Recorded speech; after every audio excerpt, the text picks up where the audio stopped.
is wel een klim hoor, Hans. Het is een hele klim, hè. En je bent nog niet op de helft. Het is een heel eind. Maar het uitzicht belooft veel. Ja? Absoluut de moeite waard.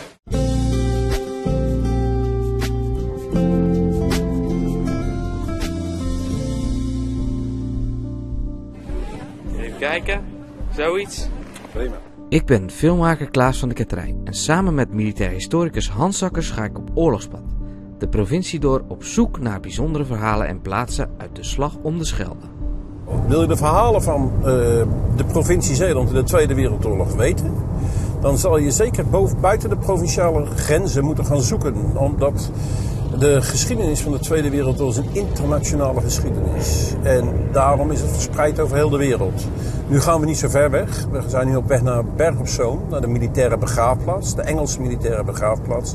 En we gaan het graf bezoeken van een Engelse soldaat die gesneuveld is in Westkapelle.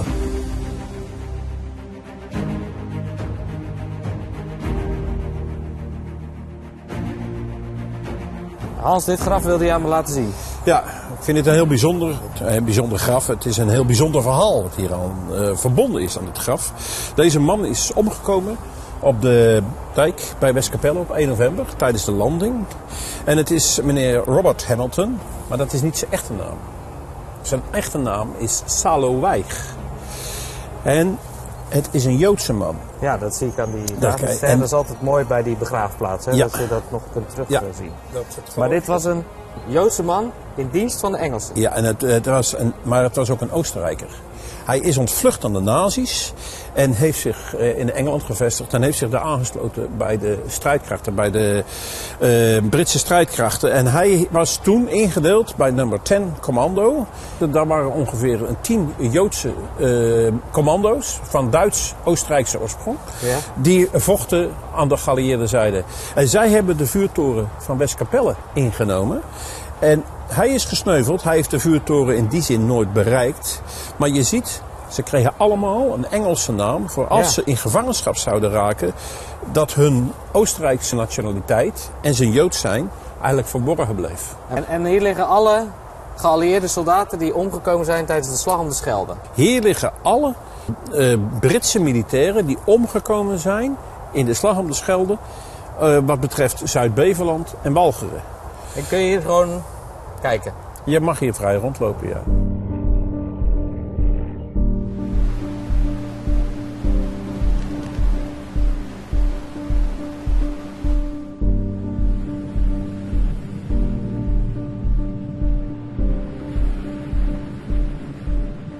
Maar Hans, we zijn weer terug in Zeeland. Ja, om precies te zijn Westkapelle. Ja.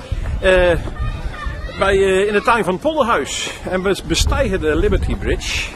En die verbindt het Polderhuis met de tank, het grote monument op de dijk van Westkapelle. De plek waar in 1944 op 1 november de landing plaatsvond. De Britse landing op Walcheren om het eiland te veroveren, zodat er een vrije doorvaart was naar Antwerpen. Als kind vond ik dit echt een fascinerend ding. Die tank? Ja. Ik denk iedereen. Ik heb er ook goede herinneringen aan. Al heel vroeg. Het is een sprekend monument uit de Tweede Wereldoorlog. En deze tank heeft ook daadwerkelijk, is hier aan land gekomen.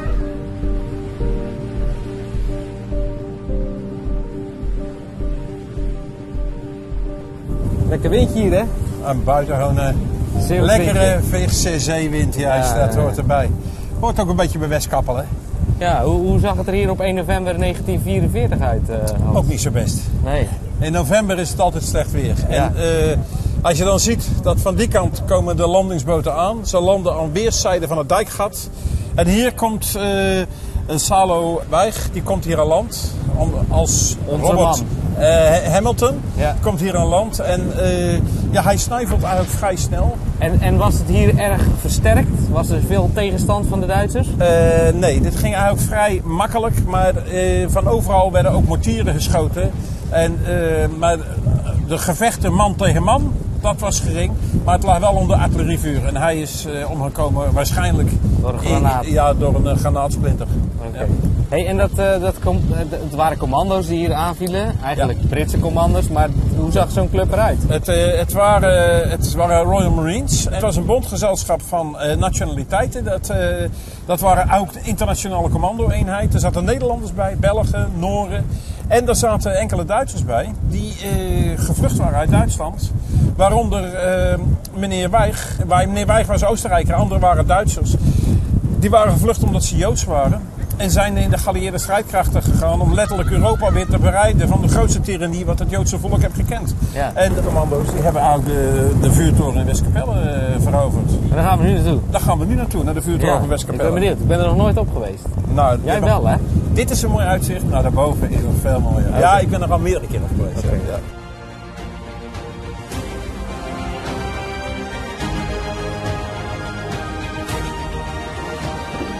Wel een klim hoor, Hans. Het is een hele klim, hè? En je bent nog niet op de helft. Het is een heel eind. Maar het uitzicht belooft veel. Ja? Absoluut de moeite waard. Nou, het is wel lekker dat ze af en toe zo'n tussenstopje gemaakt hebben, Ja. Hans. Nou, daar zijn we. Nog heel klein. Ik voel de wind om mijn haren. Ik zie het einde van de trap.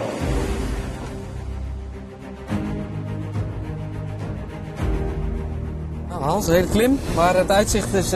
Grandioos, hè? Het is Fantastisch. prachtig. Ja. Ja, dit is echt... en zo aan de neus van Walcheren. Zo over die zee en achter je platteland. Prachtig. Ja. Hoe hebben die commando's deze toren eigenlijk veroverd? Ze zijn, van waar we net waren, bij de Westkappelse Zeedijk, zijn zij door de Zuidstraat zijn ze hier naar opgerukt. En toen ze hier aankwamen, toen hebben ze de Duitsers die in de toren zaten toegeroepen om te capituleren, maar dat ging niet zo snel. En toen hebben ze er gewoon even met een Piat opgeschoten, dat is een antitankwapen. En toen was die deur geforceerd, toen konden ze erin. De Duitsers kwamen er ook al uit. Dat was wel spectaculair, of niet? Ja, ook wel vernielzuchtig. Ja. En de Duitsers kwamen eruit, zijn afgevoerd. Daar zie je ook foto's van, dat ze richting de dijk worden afgevoerd. Ja. En want hier stond ongedroogd. Daarachter was alles Ja, want dat nat. wilde ik net vragen. Er was geen water hier konden ze gewoon doorheen lopen. Met laag water kon je hier doorheen lopen. Oké, ja. En de Duitsers kwamen naar beneden, die hebben zich overgegeven. Dat, aan andere Duitsers, want die spraken natuurlijk vloeiend Duits. Ja. En toen wilden de commando's toch weten wat er boven was. Toen zijn ze naar boven gegaan, moesten wel een Duitser voorop lopen. Ja. Om te voorkomen dat er booby-traps lagen. Daar waren ze bang voor. En ja, dan zou die Duitser echt wel zeggen waar ze liggen. Want die wilden zelf ook blijven leven. Ja. Dus dat was voor hun eigen veiligheid. Ja. Had deze toren nou een strategisch belangrijk iets? Of? Het was meer symbolisch. Ja. De toren van Westkapelle, dat is Westkapelle. Het is ook Walcheren. Er was zelfs een Amerikaanse oorlogscorrespondent op een boot hier zo voor de kust.